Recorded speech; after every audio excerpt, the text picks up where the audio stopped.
Tomorrow, Maninzi would be given a microphone, and we know when he's given a microphone, he will give us a clue into a number of confusing issues within ZANU-PF. And on this live broadcast, we'll be actually seeking to unpack possible issues that Chris Mutsvanga is going to shed light on. So the press briefing is tomorrow.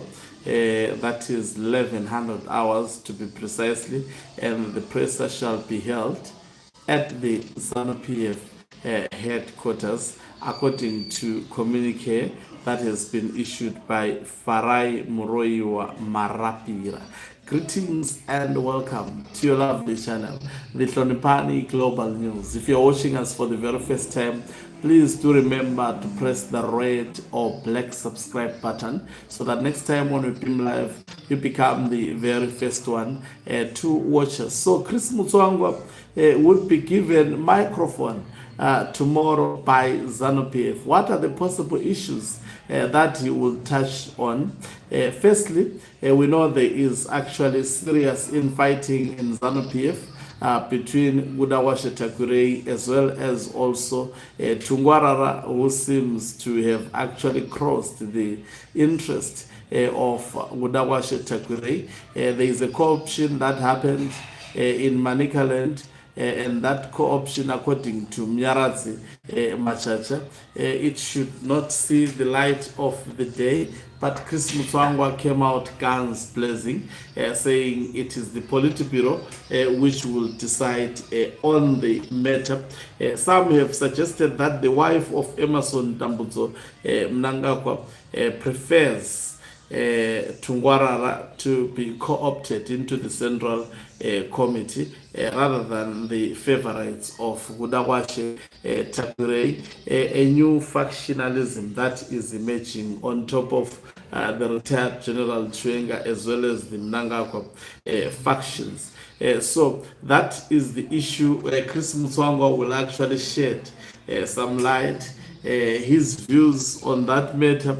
And as you know him, one good thing about Chris Mutsvanga, as much as also is the fact that he goes beyond what he would be given to pronounce on.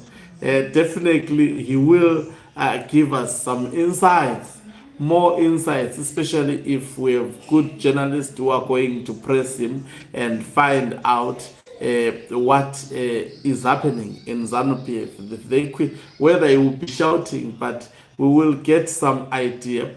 Not only that, remember today there was the last cabinet meeting of ZANU-PF, and we've heard in the corridors that there is a plan to actually start the implementation of Resolution 2030 before the Christmas. I'm sure Chris Mutsvanga may make also pronunciations on that particular matter.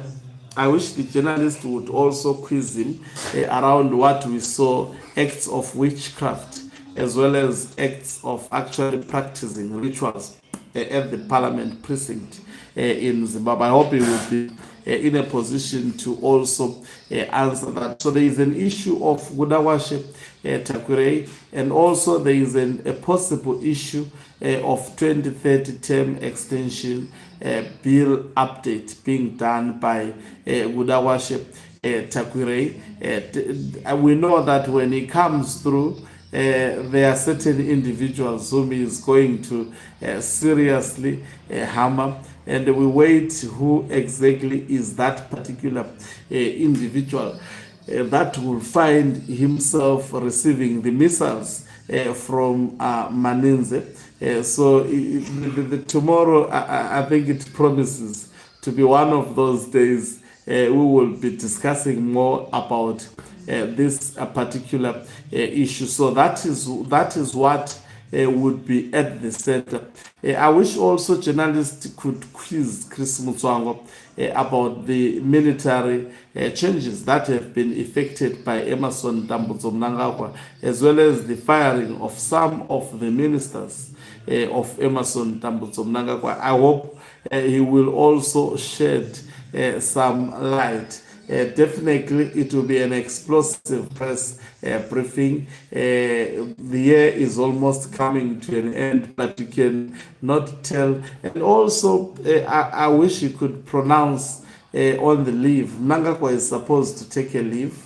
Is supposed to take a leave specifically by January. Is the headline address the nation? I thought his jurisdiction is limited. Oh, okay, I'll check the headline.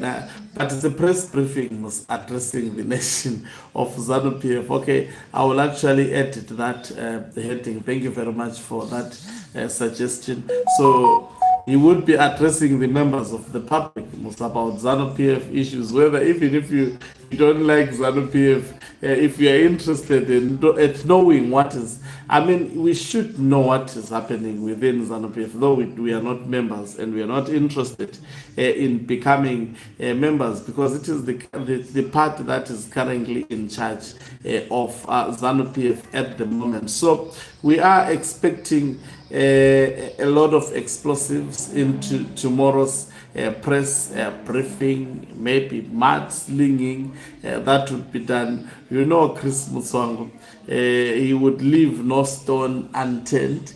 By the way, he's also aspiring to take over from Emerson Dambuzo. Mnangagwa most probably is also being deceived, just like Gudawashe Chakure, as well as also Tungwarara. These people, if you look at them, they are working like presidents.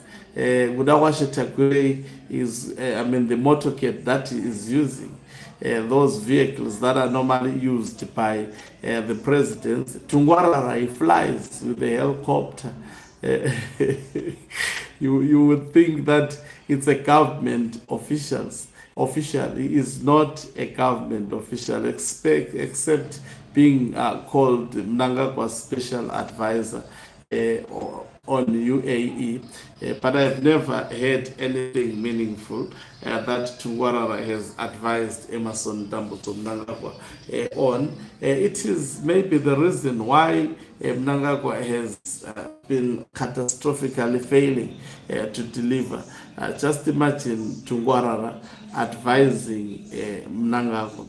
Usually, advisors should be men of dignity, men of stature, not pompous people like Tungwarara. Not even Gudawashe Chakure does not even qualify to be a renowned business personality, as we are told in Zimbabwe. The moment he starts to speak, that's where you see a lot of mistakes out of that particular man. Thank you very much for watching us. If you're watching us for the very first time, please do remember to press the red or black subscribe button, so that next time when we beam live, you become the very first one to watch us. You can financially support this channel by pressing the join button and be part of our members who are the heartbeat of this channel. You can equally do so by pressing the thanks button and send us stars.